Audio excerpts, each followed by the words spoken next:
Math mastery hub में आप सभी का स्वागत है।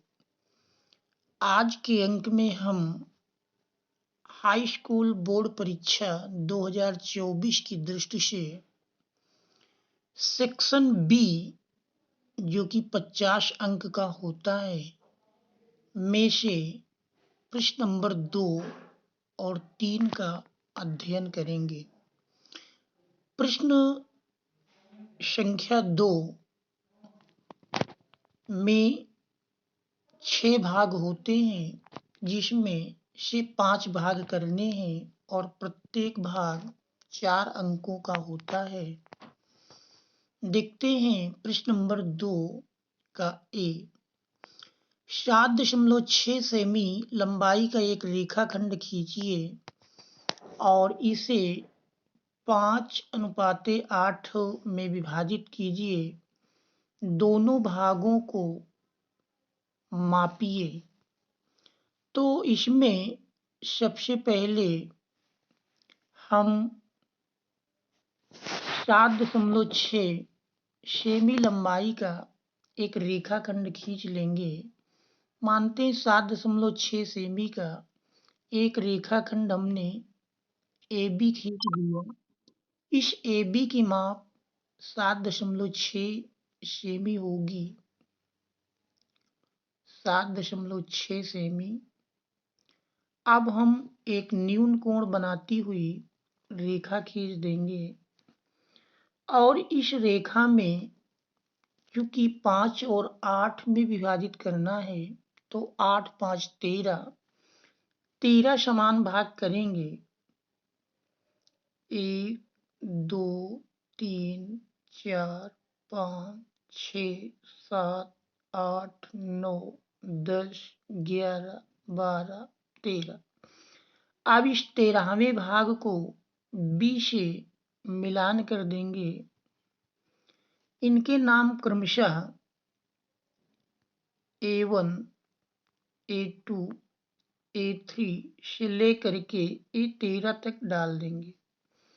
इसके बाद चूंकि 5:8 में डिवाइड करना है तो A1 A2 A3 A4 A5 से A13B के समांतर एक रेखा खींचेंगे। इस प्रकार से ये रेखा AB को जहाँ पर विभाजित करेगी वही अभीष्ट बिंदु होगा जहाँ से रेखाखंड AB 5 और 8 के अनुपात में डिवाइड हो जाएगा। अब इन दोनों AP और PB को माप करके लिख देंगे। यही हमारा उत्तर होगा। अगला प्रश्न हमारा अगला प्रश्न है 2x + 3y = 11 और 2x - 4y = -24 को हल कीजिए और इससे यम का वह मान ज्ञात कीजिए जिसके लिए y = mx + 3 हो। सबसे पहले हम दोनों समीकरणों को हल करेंगे। 2x + 3y = 11 और 2x - 4y = -24। क्योंकि हम देख रहे हैं x का गुणांक समान है परंतु चिन्ह समान है इसलिए घटाएंगे। माइनस प्लस प्लस, इस प्रकार से x का पद कैंसिल हो जाएगा।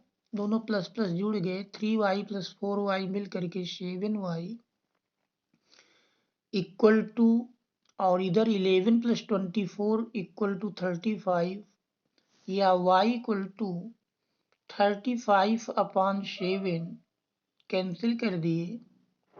इस प्रकार से y = 5 मिल जाता है। अब इस y के मान को समीकरण 1 में रखेंगे तो ये हमारा बन जाएगा 2x + 3 y के स्थान पर 5 रखें = 11 या 2x = मिला 11 - 5 और 3 का गुणा किए 15, उधर गया -15, घटा दिए -4। इस प्रकार से x equal to -4/2 equal to -2, तो x इक्वल टू -2 मिला। अब इन एक्स वाई के मानों को y इक्वल टू mx+3 में रख देंगे। y हमारा 5 मिला है, equal to m into x, x की जगह -2, -2m+3। इस प्रकार से -2m इधर ले आए, +2m इक्वल टू 3, 5 उधर ले गए, -5, 3 -5 -2। इस प्रकार से m इक्वल टू -2/2 सरल करेंगे -1, तो m का मान -1 प्राप्त होता है। यही हमारा उत्तर हुआ। अगला प्रश्न, यदि कोई रेखा त्रिभुज ABC की भुजाओं को AB और AC को D और E पर प्रतिच्छेद करे और BC के समांतर हो तो सिद्ध कीजिए AD/AB = AE/AC। तो थेल्स की प्रमेय जो दिया है, थेल्स की प्रमेय है, कह रहा है यदि कोई रेखा त्रिभुज ABC की, तो हम त्रिभुज ABC बनाते हैं। नाम इसका ABC, ये हमने इसका नाम दे दिया। अब इस त्रिभुज ABC में कह रहा त्रिभुज ABC की भुजाओं AB और AC को D और E पर प्रतिच्छेद करे। तो ये हम कोई एक रेखा खींचते हैं जो AB और AC को D और E बिंदुओं पर काटती है। तो दिया है में लिख देंगे।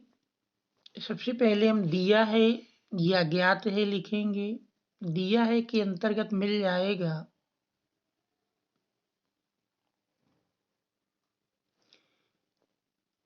त्रिभुज ABC में DE समांतर BC जो AB और AC को D और E पर प्रतिच्छेद करती है। सिद्ध करना है कि अंतर्गत लिख लेंगे AD/AB इक्वल टू AE/AC। सिद्ध कीजिए में हमारा ये पॉइंट दिया है, इसी को लिखना है, सिद्ध करना है में AD/AB इक्वल टू AE/AC। रचना बिंदु E से हम AB पर EF लंब डाल देंगे। ये कार्य रचना में कर लेंगे। E से AB पर EF लंब खींचा, तो ये कार्य हमारा रचना के अंतर्गत मिलेगा। अब हम त्रिभुज ADE का क्षेत्रफल यदि निकालें और रचना में BE और CD को भी मिला देंगे, या सबसे पहले हम इस BE और CD को मिला देते हैं, तो ये भी रचना के अंतर्गत आएगा। त्रिभुज ADE का क्षेत्रफल, त्रिभुज ADE का क्षेत्रफल यदि लिखें, त्रिभुज का क्षेत्रफल 1/2 आधार गुणे ऊंचाई, आधार इसका AD मिलेगा और ऊंचाई देख रहे हैं EF। इसी प्रकार से त्रिभुज BDE का क्षेत्रफल अगर लिखें, त्रिभुज BDE का क्षेत्रफल लिखेंगे 1/2 आधार DB इंटू ऊंचाई EF।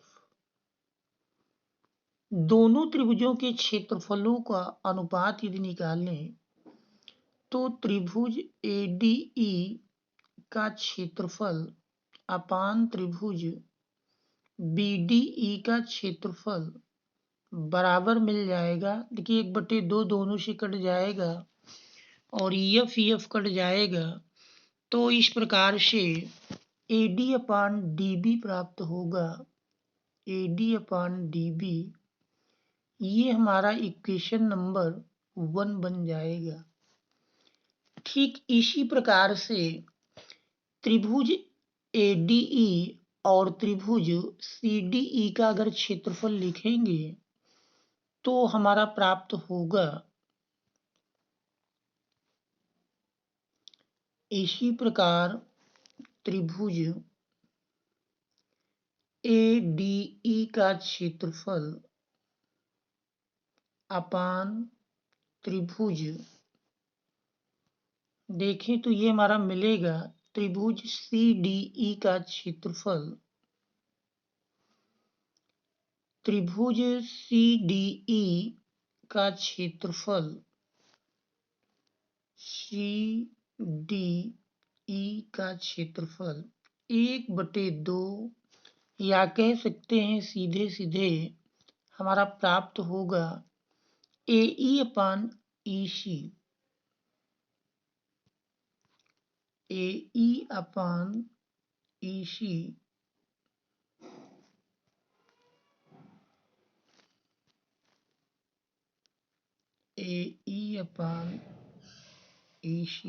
ये हम समीकरण 2 मिल जाएगा।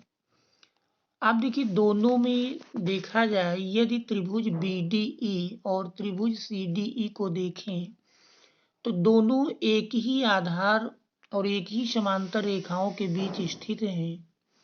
क्योंकि हम प्रमेय पढ़े हैं कि एक ही आधार और एक ही समांतर रेखाओं के बीच बने हुए त्रिभुजों के क्षेत्रफल समान होते हैं। इसलिए त्रिभुज BDE का क्षेत्रफल इक्वल टू होगा त्रिभुज CDE का क्षेत्रफल। त्रिभुज BDE का क्षेत्रफल इक्वल टू त्रिभुज CDE का क्षेत्रफल। त्रिभुज BDE का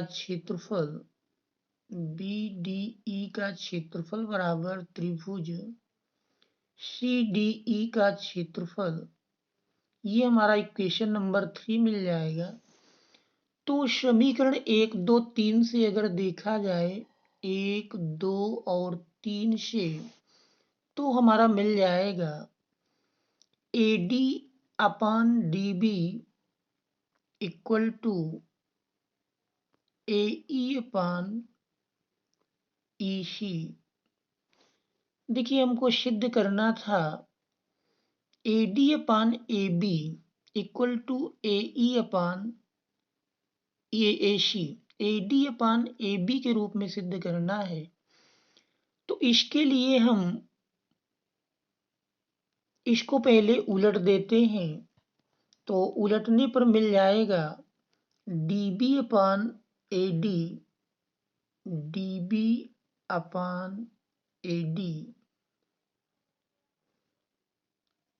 इक्वल टू AEC/AE।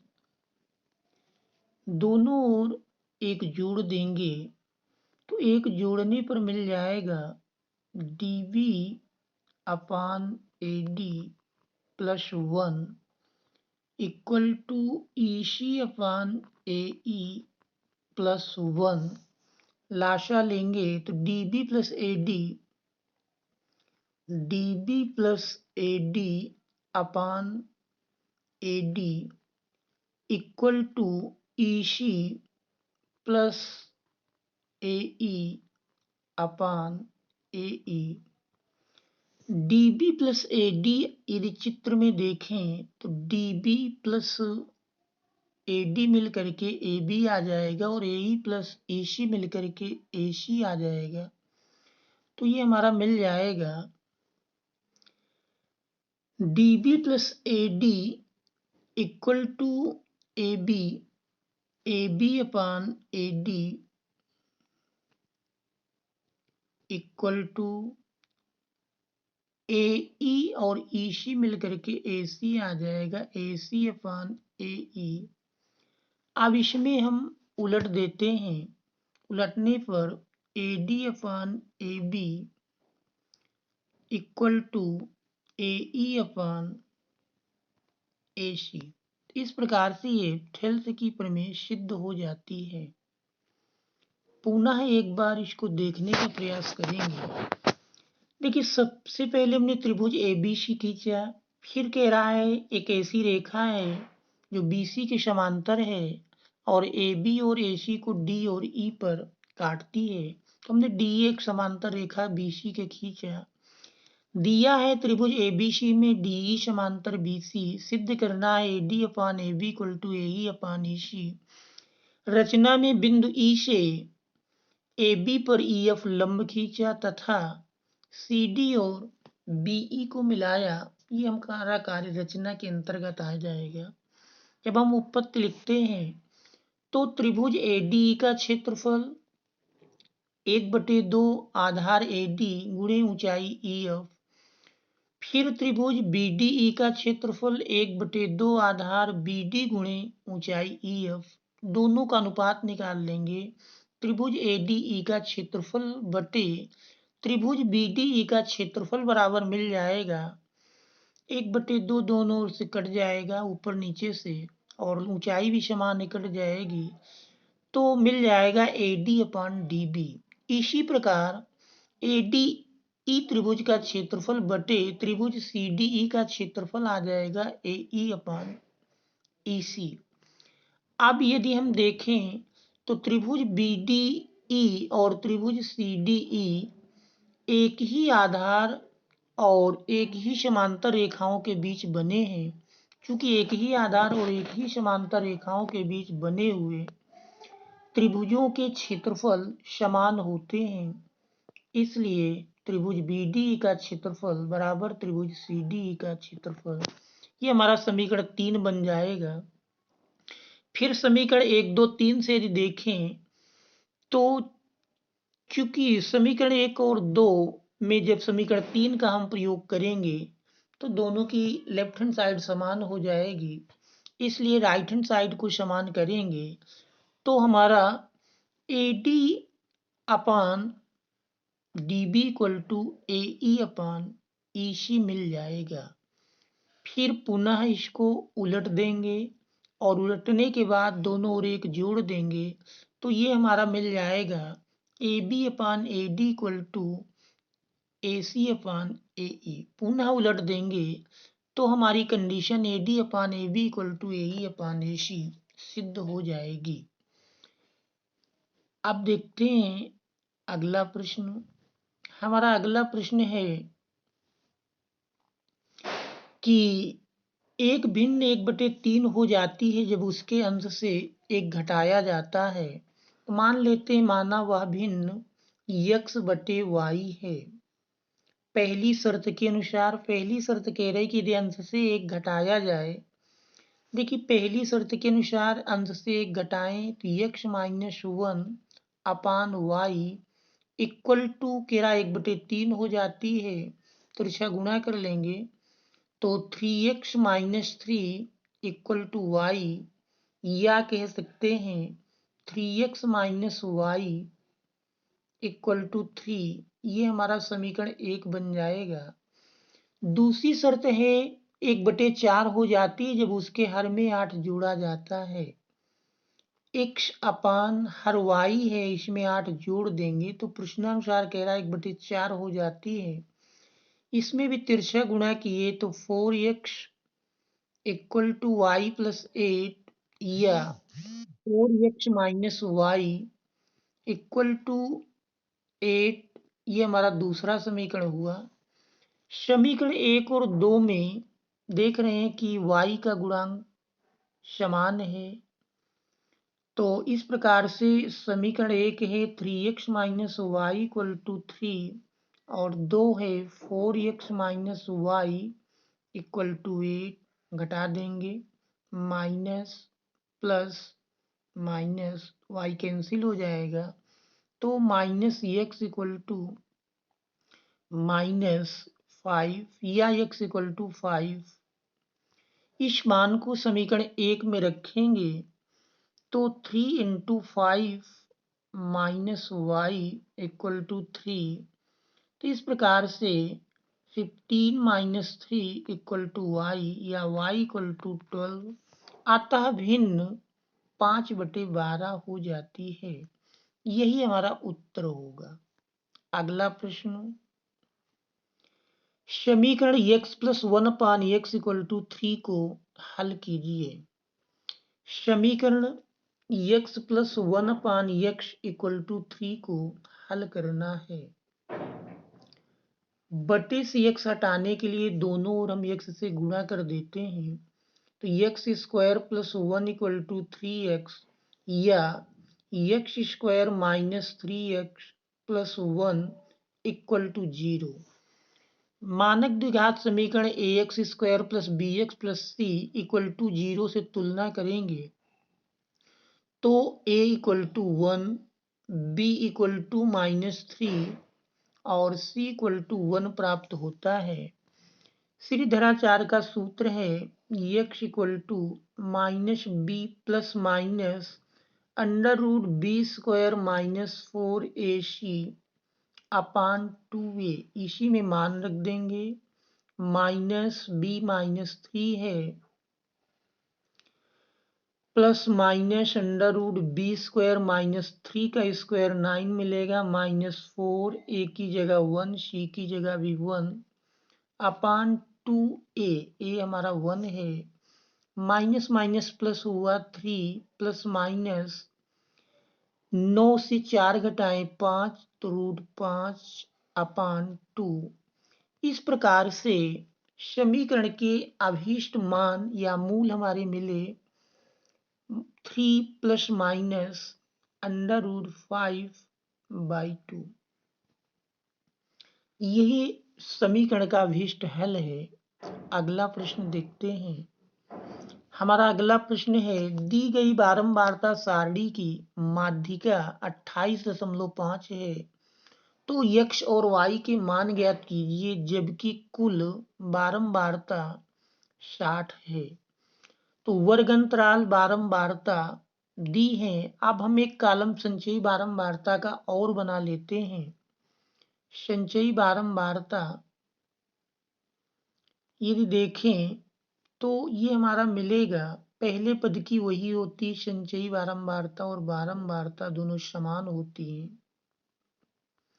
5 फिर 5 प्लस x 20 और जोड़ दिए तो 25 प्लस x 15 और जोड़ेंगे 25 5 30 10 40 प्लस x फिर y जुड़ गया तो 40 प्लस x प्लस y और इसमें 5 और जुड़ गया तो 45 plus x plus y।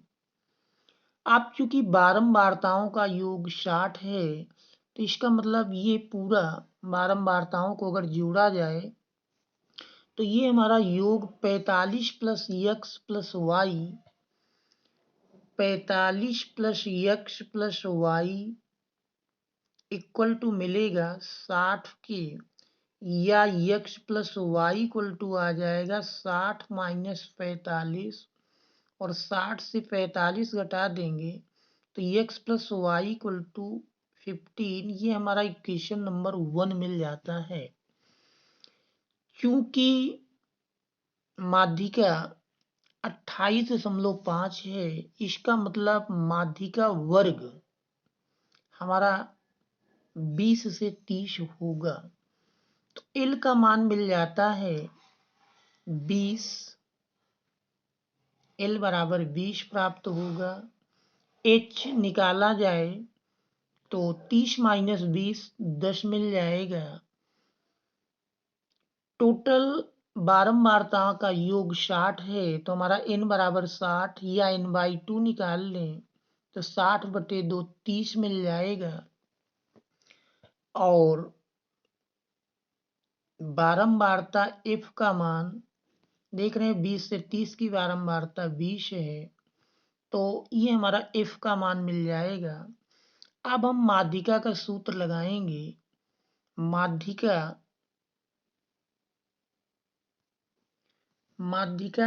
ME equal to L plus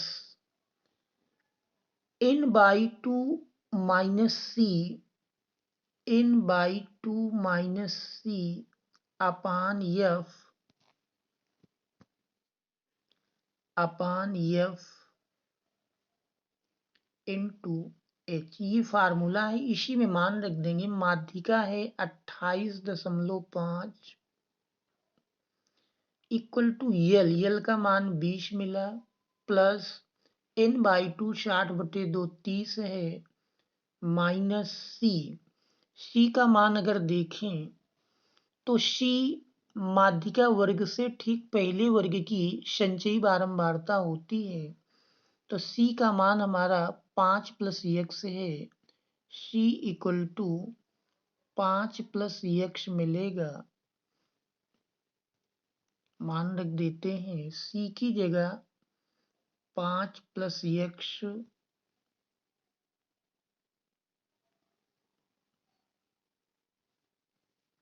upon F देखें बारंबारता 20 दी है इंटू H 10 है। सरल किए, एक 0 कट गया, 20 इधर ले आए 28.5 माइनस 20 बराबर मिलेगा। ये हमारा हो गया 30 - 5 - x यानी 25 - x अपान 2 घटाएंगे 8.5 2 भी इधर गुणा में आ गया इक्वल टू 25 - x तो 8 दूनी 16 1 17 बराबर मिला 25 - x। इस प्रकार से x बराबर प्राप्त होगा 25 - 17 25 से 17 घटा दिए 8। इस मान को समीकरण 1 में रख देंगे। समीकरण 1 है x + y बराबर 15, तो x की जगह 8 रख दिए तो 8 + y बराबर 15, तो y बराबर मिल जाएगा 15 - 8 यानी कि 7। इस प्रकार से x और y के मान प्राप्त हुए, x बराबर 8 और y बराबर 7। ये हमारा उत्तर हो जाएगा। अगला प्रश्न।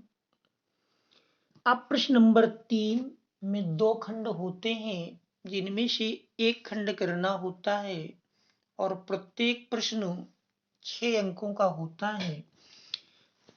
तो पहला प्रश्न है इसका, 2 घनों जिनमें से प्रत्येक का आयतन 64 घन सेंटीमीटर के संलग्न फलकों को मिलाकर एक ठोस बनाया जाता है। प्राप्त घनाभ का पृष्ठीय क्षेत्रफल ज्ञात कीजिए। 2 घन, घन का आयतन दिया है। घन का आयतन यदि घन की भुजा a माने तो घन का आयतन a³ 64 दिया है। a बराबर मिल जाएगा 4 का क्यूब 64 है, तो 4 सेंटीमीटर ये घन की भुजा मिल गई।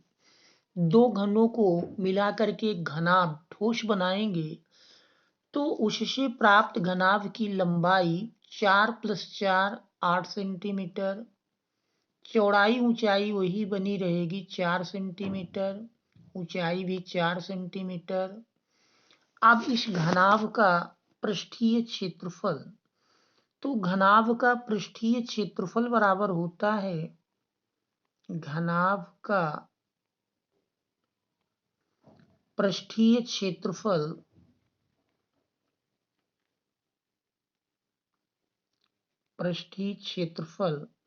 Equal to 2 LB + BH + HL। इसी में मान रख देंगे 2 8 × 4 + 4 × 4 + 4 × 8। ये हमारा मिल जाएगा 8 चौक 32 + 16 + 32 32 दूनी 64 और 64 10 74 74 6 80 और 80 में 2 से गुणा कर लिए तो 80 दूनी 160 सेंटीमीटर स्क्वायर। ये हमारा उत्तर हो जाएगा। प्रश्न नंबर 3 में 2 खंड होते हैं, 2 में से कोई एक करना है और 6 अंक का होता है। इसका अथवा पार्ट भी देखते हैं। अथवा में कह रहा है कि एक गोला जिसका व्यास 12 सेंटीमीटर है एक लंबवृत्तीय बेलनाकार बर्तन में डाला जाता है। इसमें थोड़ा पानी भरा है। यदि गोला पानी में पूरा डूब जाता है तो बेलनाकार बर्तन में पानी की सतह 3 से 5/9 सेंटीमीटर बढ़ जाती है। बेलनाकार बर्तन का व्यास ज्ञात कीजिए। देखिए, एक बेलनाकार बर्तन है। ये हमने एक बेलनाकार बर्तन बनाया। इसमें मान लीजिए यहाँ तक पानी भरा है। अब इसमें एक गोला डुबाया जाता है। ये मान लीजिए एक गोला इसमें डुबाया गया और डुबाने से पानी का तल यहाँ तक ऊपर उठ जाता है, जिसकी ऊंचाई दी है 3 सही 5/9 यानी 9 त्रिक 27 5 32/9। ये 32/9 सेंटीमीटर पानी ऊपर उड़ जाता है और इस डुबाए गए गोले का व्यास 12 सेंटीमीटर है तो इसकी त्रिज्या मिल जाएगी 6 सेंटीमीटर। आप चूंकि बेलन में बेलनाकार बर्तन में गोला डुबाया गया है, इसलिए उठे हुए पानी का आयतन बराबर डुबाए गए गोले का आयतन। उठा पानी चूंकि बेलनाकार बर्तन में है तो उठे हुए पानी का आयतन यानी बेलन का आयतन पाई r² r निकालना है। Pi into r²। ऊंचाई दी है 32/9 इक्वल टू गोले का आयतन 4/3 पाई r³। गोले की त्रिज्या 6 है तो 6 का क्यूब मिलेगा। पाई दोनों ओर से कैंसिल कर देते हैं और 3 से काटें तो 3 त्रिक 9 और 4 8 32। इस प्रकार से r² बराबर मिलेगा 6⁻3। ये हमारा 6⁻3 दिया और ये 3 भी उधर गुणा में आ जाएगा तो 3 × 6 × 6 × 6 बटे में हमारा ये 8 मिलेगा। काट के सरल कर लें। 2 चौको 8, 2 तिहाई 6, फिर 2 चौको 2 दुनाई 4, 2 तिहाई 6, 2 से इसको भी काट दें 2 तिहाई 6। तो r² बराबर मिला 3 × 3 × 3 × 3। 3 × 3 × 3 × 3 या r लेंगे तो इसका वर्गमूल में 2 संख्याएं 3 × 3 9 सेंटीमीटर। तो त्रिज्या 9 सेंटीमीटर, व्यास पूछ रहा है तो व्यास बराबर हो जाएगा 2 × 9। व्यास बराबर 2 × 9 बराबर 18 सेंटीमीटर। तो यही हमारा उत्तर हो जाएगा। इस प्रकार से प्रश्न नंबर 2 में 5 खंड यानी 4 पंचे 20 और ये 6 नंबर तो 20 6 26 अंक के पूरे हो जाएंगे। Thanks for watching.